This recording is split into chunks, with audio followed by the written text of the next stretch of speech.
Hola, soy Charles. Antes de empezar nuestro viaje de hoy, contadme en los comentarios desde qué ciudad estáis viendo esto. Me encanta saber hasta dónde llegan estas historias. Imaginad el silencio, no el silencio de la paz, sino el silencio del vacío. Un silencio tan denso que tiene peso, que se presiona contra los tímpanos. Es el silencio que reina en la cima del mundo, en un ático que perfora las nubes de la ciudad. Las paredes son de cristal, y abajo, la metrópolis se extiende como un circuito electrónico, una red de luces y venas por las que fluye la vida. Una vida de la que Adrián Balbuena es dueño, pero no partícipe. El amanecer no es una promesa para él, es un informe de estado. El sol se derrama sobre los suelos de mármol pulido, sobre muebles de diseño tan perfectos y fríos que parecen esculturas en un museo. No hay ni una sola foto familiar a la vista, ni un libro con el lomo gastado, ni una taza de café con una mancha. El orden no es una preferencia, es una defensa. Una fortaleza contra el caos de sentir. Adrián no se despierta, se activa. A sus 62 años, su cuerpo es una máquina afinada por la disciplina. El traje, siempre gris o azul marino, ya está preparado sobre un galán de noche. Una armadura. Su rostro, tallado por el éxito y la desconfianza, se refleja en el espejo. Hay poder en su mirada, sí, pero si te fijas bien, muy bien, verás el agotamiento. No es cansancio físico, es la fatiga de un alma que lleva décadas sosteniendo un escudo. Su rutina es un ritual inmutable. Café solo, amargo y eficiente como él. La pantalla de su terminal financiera se ilumina, mostrando los latidos de su imperio. Cifras que suben, cifras que bajan. Para él, esas cifras no son dinero. Son la única prueba tangible de su existencia, la única medida de valor que entiende. El afecto es volátil, la lealtad es un bien negociable. Pero un número es absoluto.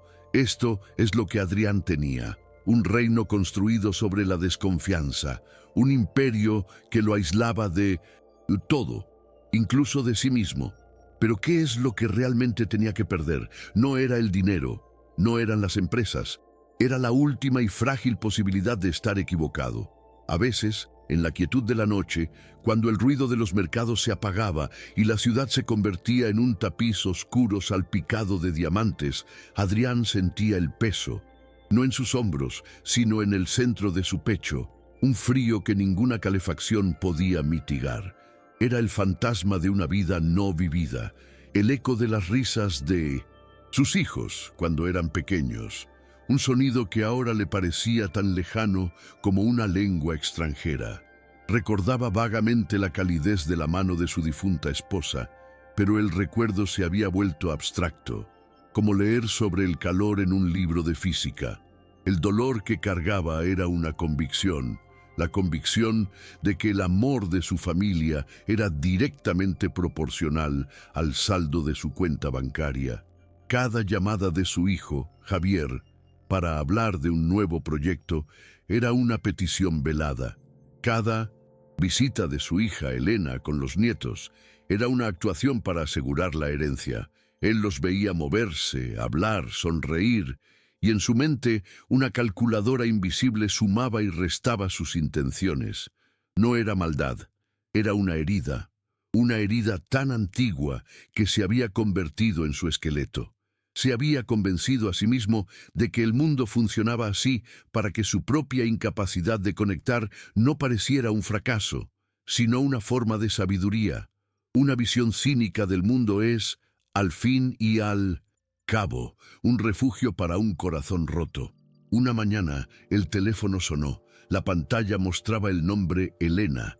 Él descolgó, su voz plana, neutra. «Dime». La voz de su hija al otro lado era vacilante. Hablaba del pequeño Marco, su nieto, de un dibujo que había hecho en el colegio.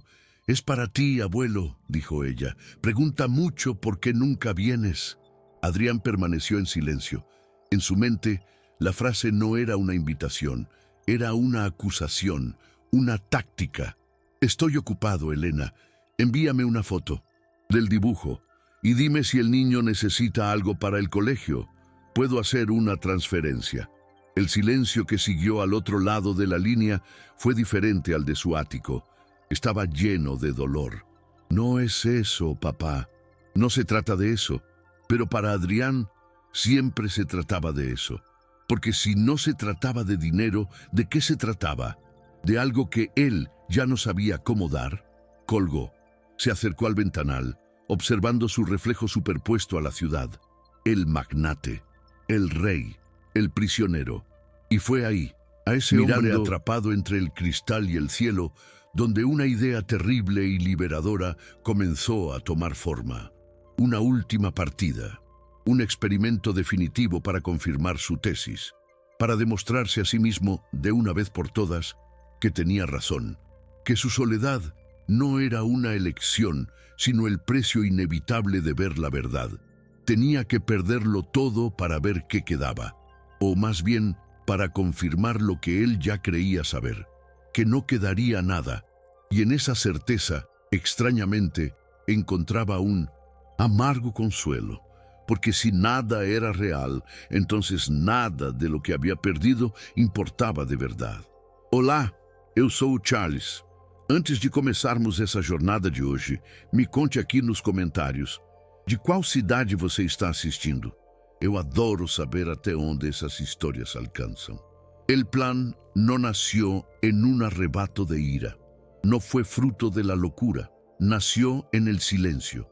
Se gestó en esas madrugadas de cristal y acero, mientras Adrián observaba la ciudad respirar bajo él. Era una idea que empezó como un susurro, una pregunta venenosa. ¿Y si no tuvieras nada? La idea creció. Se alimentó de cada llamada interesada, de cada sonrisa que le pareció un poco forzada. Se convirtió en un proyecto. El último gran proyecto de Adrián Balbuena. No construiría un rascacielos, ni absorbería una corporación. Demolería un hombre, a sí mismo. El evento que lo cambió todo no fue una caída del mercado, no fue un error de cálculo, fue una firma, una simple firma en la parte inferior de una pila en el despacho de su abogado Mateo, el único hombre que conocía cada cripta y cada pasadizo secreto de su imperio financiero. Mateo era un hombre de 70 años, con la piel como un pergamino y unos ojos que habían visto demasiados testamentos y demasiadas traiciones. Miró a Adrián por encima de sus gafas de media luna. El aire en la sala, revestida de madera de caoba y el olor a cuero viejo, se sentía denso, pesado. «Adrián», dijo Mateo. Su voz era un murmullo grave. «Hemos movido el capital a los fideicomisos en el extranjero. Las acciones se han transferido a las empresas fantasma. A efectos prácticos, Balbuena Corp está al borde de un colapso total. Y tú no posees nada. En papel, estás en la ruina». Adrián asintió, su rostro impasible, pero por dentro una corriente helada le recorría la espina dorsal. Esto era real. «¿Estás seguro de esto?», insistió Mateo, dejando los papeles sobre la mesa. «Una cosa es diseñar el mecanismo en la teoría. Otra muy distinta es pulsar el botón. Esto es apocalíptico. Ahí estaba la resistencia.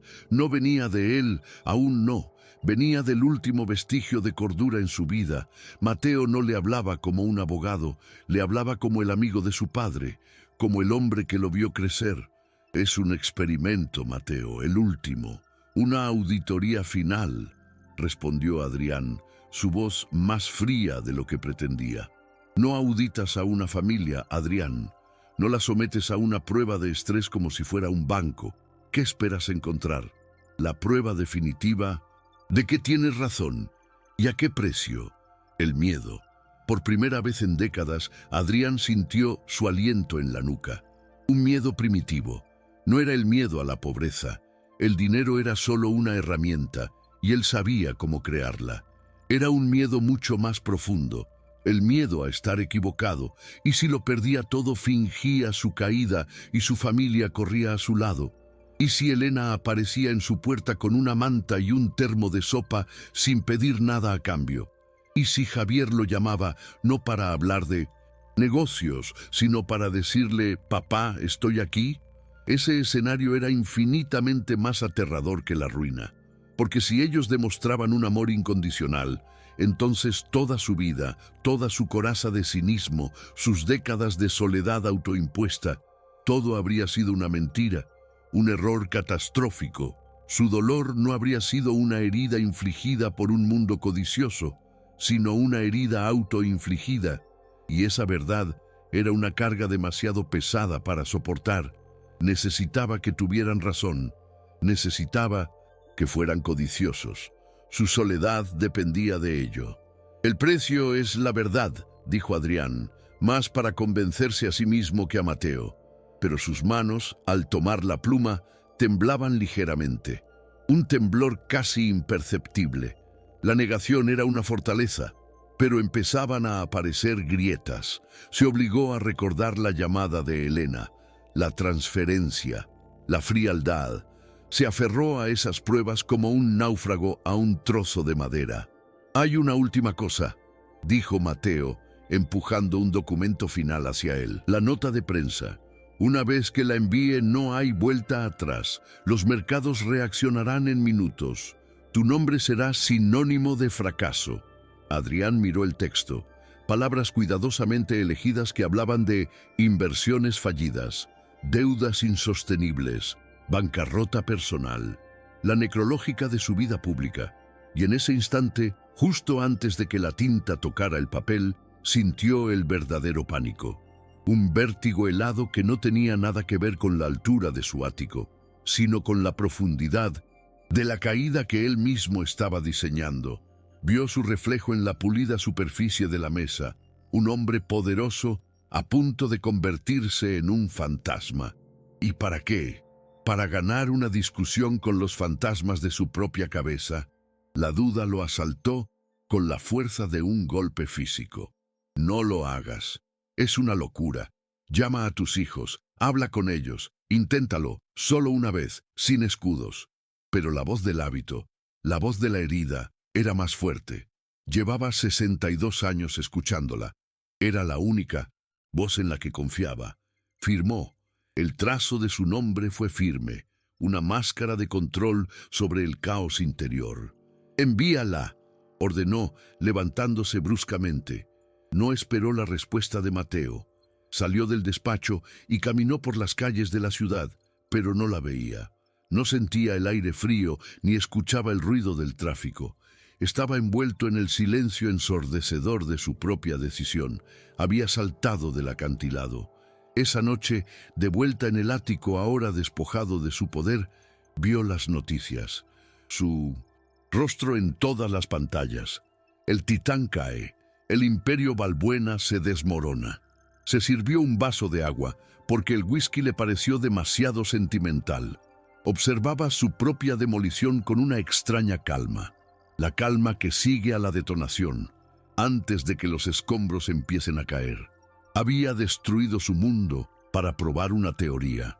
Entonces, el teléfono sonó. El identificador de llamadas mostraba un nombre: Javier. Adrián miró el aparato vibrando sobre la mesa de mármol. El sonido agudo, violento en el silencio. Su corazón se aceleró. El experimento acababa de comenzar. Y el terror que sintió no era por lo que había perdido, era por lo que estaba a punto de descobrir. Olá, eu sou o Charles. Antes de começarmos essa jornada de hoje, me conte aqui nos comentários de qual cidade você está assistindo. Eu adoro saber até onde essas histórias alcançam. El descenso não foi uma caída, foi um desmantelamento. Adrián Balbuena no perdió su imperio de la noche a la mañana. Se despojó de él, capa por capa, como un hombre que se arranca la piel quemada para ver qué hay debajo. El ático, esa atalaya de cristal desde donde juzgaba al mundo, ya no era su hogar. Era la escena de un crimen contra sí mismo. La primera noche la pasó en un hotel anónimo en el centro, de esos con moquetas gastadas que guardan historias de 1000 tránsitos y ninguna permanencia. El silencio aquí era diferente. No era el silencio denso y pesado del poder. Era un silencio frágil, perforado por el sonido de las sirenas en la lejanía, por las tuberías que gemían en las paredes, por la vida de otros desconocidos latiendo a su alrededor. Por primera vez en 30 años, Adrián durmió en una cama que no era la suya. Y no durmió. El cuerpo, esa máquina de 62 años acostumbrada a la seda egipcia y a una temperatura controlada, se rebeló. Los músculos se tensaron. La espalda protestó contra el colchón hundido. Pero el verdadero agotamiento no era físico. Era el cansancio de la mente que corría en círculos, repitiendo la misma pregunta. ¿Ahora qué? El plan, tan claro y afilado en la teoría, se volvía torpe y confuso en la práctica. Los primeros días fueron una travesía por un país extranjero que, irónicamente, era su propia ciudad. Sin chofer, las distancias se estiraron. Las calles, que antes eran líneas en un mapa visto desde arriba, se convirtieron en laberintos de ruido, olores y multitudes. El metro era un monstruo de acero rugiente que lo engullía, escupía, el sudor de los demás, el roce de los codos. El anonimato ya no era un lujo, era una condición aplastante. Él, que podía paralizar una sala de juntas con una sola mirada, ahora era invisible. Un anciano más, con un buen abrigo que pronto empezaría a parecer fuera de lugar. El dinero que Mateo le había proporcionado, una cantidad modesta para sobrevivir, se sentía como arena escurriéndose entre sus dedos. Un café ya no era un ritual, era un gasto, una comida, un cálculo. Este era el primer fracaso, su absoluta incapacidad para manejarse en el mundo real. Había dirigido flujos de capital de miles de millones, pero no sabía cuánto costaba una barra de pan. La primera prueba real llegó una semana después. Movido por un impulso que no supo identificar, curiosidad, arrogancia, quizá una pizca de masoquismo, se acercó al parque cercano a la casa de Elena. Se sentó en un banco, con el cuello de la gabardina subido, sintiéndose como un espía de una película barata. Y entonces los vio.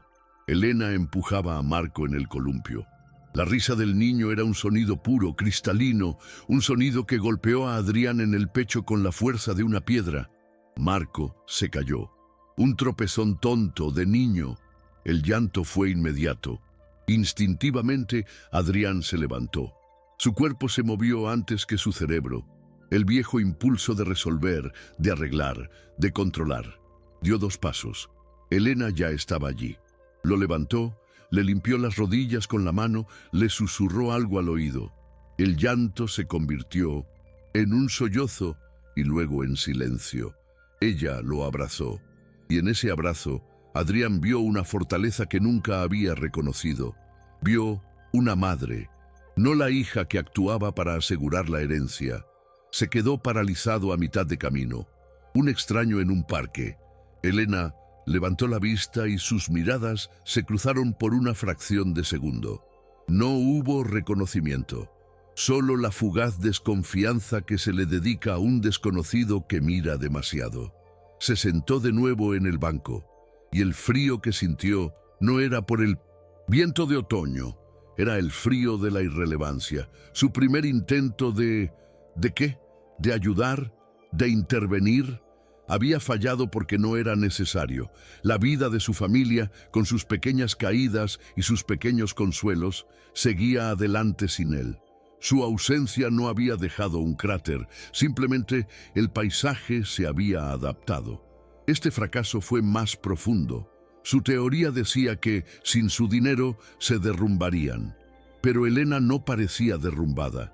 Parecía cansada, preocupada, pero resiliente, como un que crece torcido por el viento constante, pero que sigue creciendo. Las semanas se convirtieron en un mes. El dinero se agotaba. El hotel anónimo se volvió un lujo insostenible. Adrián alquiló una habitación en una pensión en un barrio obrero. El olor a fritanga y a desinfectante barato impregnaba el aire. Compartía un baño al final del pasillo. El hombre que tenía suites presidenciales a su nombre ahora esperaba su turno para ducharse. La humillación fue un ácido lento que empezó a disolver su ego. Intentó buscar trabajo. La palabra fracaso adquirió un nuevo significado. No era una cifra en un balance. Era el rostro de un joven de recursos humanos que miraba su currículum vacío de los últimos 40 años y sonreía con condescendencia. ¿Y qué sabe hacer, señor Balbuena? La pregunta lo dejó sin aire. Sabía desmantelar una empresa, sabía anticipar el mercado, sabía infundir miedo. Habilidades inútiles para el hombre que necesitaba pagar el alquiler. Terminó fregando platos en la cocina de un restaurante. El calor era sofocante, el ruido, una cacofonía de órdenes, platos que chocaban y el siseo del aceite. Sus manos, acostumbradas al tacto de la piel de un maletín o al cristal de una copa de brandy, se agrietaron por el jabón y el agua caliente. El sudor le picaba en los ojos. El cansancio era un dolor sordo que se instalaba en sus huesos al final de cada noche. Pero en esa cocina, en ese infierno de vapor y grasa, algo empezó a cambiar. Observaba a sus compañeros, inmigrantes, estudiantes, gente que luchaba. Escuchaba sus conversaciones, hablaban de sus hijos, de sus deudas, de sus pequeños sueños. No hablaban de acciones ni de fusiones, hablaban de la vida. Una vida cruda, real, agotadora. Y por primera vez, Adrián no los veía como empleados, como números en una nómina. Los veía, su mente, esa calculadora implacable, empezó a fallar. Intentaba aplicar sus viejas métricas a este nuevo mundo y no funcionaban. Empezó a observar a su familia no como un juez, sino como un estudiante. Seguía a Javier. Lo vio salir de reuniones con el rostro sombrío. No celebraba la caída de su padre. Parecía agobiado, como si el peso de un apellido ahora manchado fuera una carga demasiado pesada. Una noche, después de su turno, empapado por la lluvia y con el cuerpo dolorido, Adrián pasó por delante de la antigua casa familiar, la casa donde crecieron sus hijos. La que vendió tras la muerte de su esposa porque estaba llena de fantasmas. Las luces estaban encendidas y a través de la ventana vio a Elena y a Javier sentados a la mesa de la cocina, no en la casa de ella, sino allí, juntos. Se acercó, oculto en las sombras del jardín vecino. La ventana estaba ligeramente abierta, podía oír sus voces. «No contesta mis llamadas», decía Javier, su voz rota. «He intentado localizarlo. Sus abogados no dicen nada. Es como si se lo hubiera tragado la tierra». «¿Y si le ha pasado algo, Javi?» La voz de Elena era un hilo. «Todo el mundo habla del dinero, de la empresa. A nadie le importa dónde está. ¿Si está bien?» Hubo un silencio. Adrián contuvo la respiración. Su corazón martilleaba contra sus costillas. Estaba esperando la siguiente frase, la que hablaría de la herencia perdida, de las acciones sin valor, la prueba que necesitaba. Toda la vida persiguiendo... ¿Qué? Continuó Elena, más para sí misma que para su hermano. Construyó un castillo para mantenernos fuera y ahora que se ha derrumbado, sigue fuera. Siempre ha estado fuera. No era el dinero, Javi. Nunca lo fue. Éramos nosotros. No éramos suficientes. Cada palabra fue un golpe, un martillazo preciso y devastador sobre la estructura de su cinismo. No hablaban de avaricia, hablaban de abandono, del dolor, de una herida que él mismo había infligido una y otra vez, con cada cheque, con cada transferencia, con cada ausencia. Se dio cuenta. Su experimento no estaba revelando la naturaleza de ellos, estaba revelando la suya. Él no los estaba poniendo a prueba. La vida, el universo, lo estaba poniendo a prueba a él, y estaba suspendiendo de la forma más miserable. Apoyado contra el árbol mojado, en la oscuridad, Adrián Balbuena se derrumbó. No hubo lágrimas. Fue algo más profundo, una fractura interna, el sonido de un alma que se quiebra. La travesía por el desierto había terminado. Había llegado al otro lado, pero allí no había ningún oasis, solo el vasto y aterrador paisaje de su propia verdad. Estaba solo, no porque le hubieran abandonado, sino porque él nunca había sabido cómo quedarse. El sudor y el cansancio de fregar platos no eran nada comparados con el peso de esta revelación. Se levantó, con las rodillas temblando. El viaje ya no era para demostrar que tenía razón. Ahora, el viaje era para encontrar el camino de vuelta, y no tenía ni la más remota idea de por dónde empezar. Lo único que sabía era que el precio de la entrada a ese hogar, a sus vidas, ya no se podía pagar con dinero. Requería una moneda que él apenas sabía que existía. Hola, eu sou o Charles. Antes de começarmos essa jornada de hoje, me conte aqui nos comentários de qual cidade você está assistindo. Eu adoro saber até onde essas histórias alcançam. El camino de vuelta no es una línea recta, es una espiral. Te obliga a pasar por los mismos lugares, pero desde una altura diferente. Para Adrián, el punto de partida y el punto final eran el mismo. La puerta de la antigua casa familiar. La primera vez la cruzó como un rey que abandona un territorio conquistado. Ahora volvía como un mendigo. La noche era fría, una de esas noches en las que el viento tiene dientes. Adrián no llevaba su gabardina de cachemir. Llevaba un abrigo gastado, comprado de segunda mano, que olía a naftalina y a las vidas de otros. Estuvo parado frente a la casa durante una hora, o quizá fueron 10 minutos. El tiempo se había vuelto un concepto elástico y doloroso. No estaba allí para pedir perdón. Aún no. El perdón es una cumbre demasiado alta para quien apenas ha aprendido a ponerse en pie. Estaba allí porque Mateo le había llamado. Con una voz grave, casi fúnebre, Javier estaba a punto de cometer un error catastrófico, un negocio desesperado para intentar salvar el apellido Balbuena, un apellido que ahora era sinónimo de vergüenza. Iba a firmar un acuerdo con gente sin escrúpulos, los mismos tiburones a los que Adrián había enseñado a cazar. Javier estaba a punto de perderlo todo, no el dinero de su padre, el suyo y el futuro de su propia familia. Adrián vio las luces encendidas, las sombras moviéndose tras las cortinas. Imaginó la escena: Elena intentando razonar con su hermana, Javier atrincherado en su orgullo herido, en esa necesidad desesperada de demostrar que él también podía ser un titán como su padre. La ironía era un cuchillo oxidado girando en las entrañas de Adrián. Su legado no era un imperio, era una enfermedad, una sed de validación que ahora estaba destruyendo a su hijo. Tocar el timbre fue el acto más difícil de su vida, más que firmar la ruina de su imperio, más que fregar el primer plato, porque en esos actos él aún tenía el control. Aquí se entregaba, se exponía, era un nervio a la intemperie. La puerta se abrió. Fue Elena. Su rostro pasó por una tormenta de emociones en 3 segundos. Primero, la confusión. Luego, un destello de reconocimiento incrédulo. Y finalmente, una máscara de dolor y frialdad. No era el rostro de una hija que encuentra a su padre perdido. Era el rostro de una mujer que se encuentra con su fantasma. Papá. La palabra sonó extraña en sus labios, como si probara un alimento que no comía desde la infancia. Javier apareció detrás de ella. Su reacción fue diferente. No hubo confusión.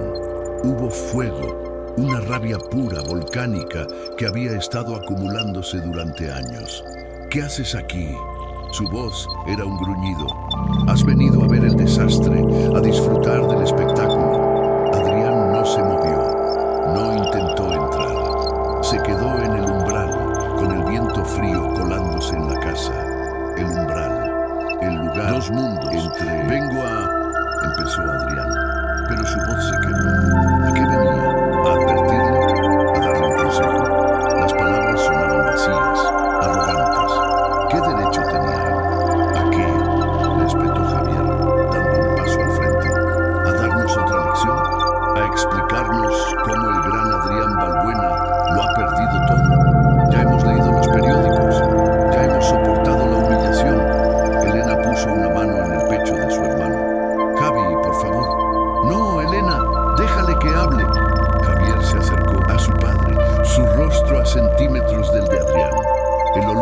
alcohol flotaba en su aliento. Toda mi vida intentando estar a tu altura. Toda mi vida viendo cómo me medías, cómo me calculabas. Y ahora vienes aquí, como un pordiosero. ¿Es otro de tus juegos? ¿Otra prueba retorcida para ver si somos dignos? Este era el clímax, la confrontación final. Pero no era como Adrián lo había imaginado. No había argumentos que dar. No había defensas que levantar. Solo podía estar ahí y recibir cada palabra como una bala que merecía. Y entonces Adrián hizo lo único que podía hacer, lo único que le quedaba. Levantó sus manos, no en un gesto de rendición, sino para que las vieran. Las manos que su hijo recordaba firmando cheques, sujetando teléfonos, tecleando en terminales. Ahora estaban rojas, agrietadas, con pequeños cortes y una dureza que no era de un gimnasio de élite. Eran las manos de un hombre que trabajaba. No es un juego, dijo Adrián, y su voz era apenas un susurro. Ronca, cansada, fregaba platos en un restaurante en la calle del Olmo. Hasta ayer, el silencio que siguió fue atronador. Javier miró las manos, Elena miró las manos, y en esas manos vieron una verdad más poderosa que cualquier disculpa. Vieron el fin de la partida, vieron a un hombre despojado no solo de su dinero, sino de su armadura, de su orgullo, de su propia identidad. Javier retrocedió un paso. La rabia en su rostro se desmoronó, reemplazada por una profunda y dolorosa confusión. Sacudió la boca con la mano y sus ojos se llenaron de lágrimas. Lágrimas no de alegría, sino de una tristeza abrumadora por todo el tiempo perdido, por todo el dolor innecesario. Tuve que perderlo todo, continuó Adrián mirándolos a los dos, por primera vez sin un filtro de cinismo, para darme cuenta de que nunca tuve nada de lo que importaba. No dijo lo siento, la palabra era demasiado pequeña. En su lugar, ofreció la verdad desnuda de su fracaso. No el fracaso financiero, sino el humano. No hubo un abrazo. La victoria no es eso. La victoria es un momento de quietud después de la batalla. Un momento en el que las armas se bajan y por primera vez los adversarios se ven realmente el uno al otro. Elena fue la que rompió el silencio. Con una voz temblorosa dijo dos palabras. Entra, papá. Hace frío. Y ese fue el verdadero triunfo. No la recuperación de un imperio, sino la invitación a cruzar un umbral. El primer paso en un camino que sería largo, difícil y lleno de cicatrices, pero sería un camino juntos. A veces construimos muros tan altos para protegernos del mundo que no nos damos cuenta de que nos hemos encerrado solos. Pasamos la vida realizando auditorías al amor de los demás, buscando pruebas de su autenticidad, sin entender que cada prueba que diseñamos es solo un reflejo de nuestra propia incapacidad para confiar, para entregarnos.